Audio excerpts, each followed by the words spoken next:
Hi everyone, I'm Walt Gray. Here's what's happening. Starting today, Sacramento will enforce new parking laws for shared bikes and scooters. You cannot ride those shared scooters on the sidewalk. If you do, you could get a ticket for $207. And you have to park bikes and scooters at a bike rack or designated drop zone. You just can't leave them on the sidewalk or the street any longer.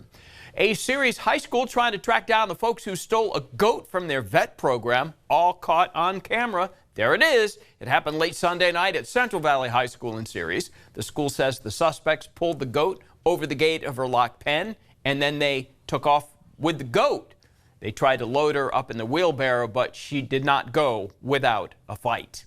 And more than 300,000 customers could lose power again tomorrow. PG&E is tracking a potential wind event, which could create prime fire conditions. The biggest impacts will be felt in Sonoma and El Dorado counties. The shutoff could begin tomorrow morning and last up to 2 days.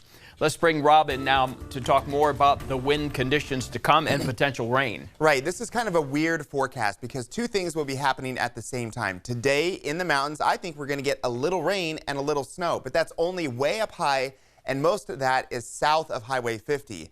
Right on the heels of that, we are going to get those strong winds that you were talking about, and then a major fire risk for a good chunk of the lower foothills out toward the valley. So it's sort of a give and take. It's coming together in a weird way, but both things are equally important and also deserve their own place of mention. What we're going to see today is gradual cooling into the 60s instead of near record highs like we've been at for days and days, and actually tying records yesterday. So forget about the 70s. So again, here's that scenario later on today. Notice that this is just in the mountains, a little bit of rain, snow above 7,000 feet, and then we're going to be looking at strong winds on Wednesday, and then that's it. I want to fast forward to next week. Boom. There we go. Just ahead of Thanksgiving. Not ideal because it's a busy travel day, but we're going to get one storm on Wednesday night to Thursday.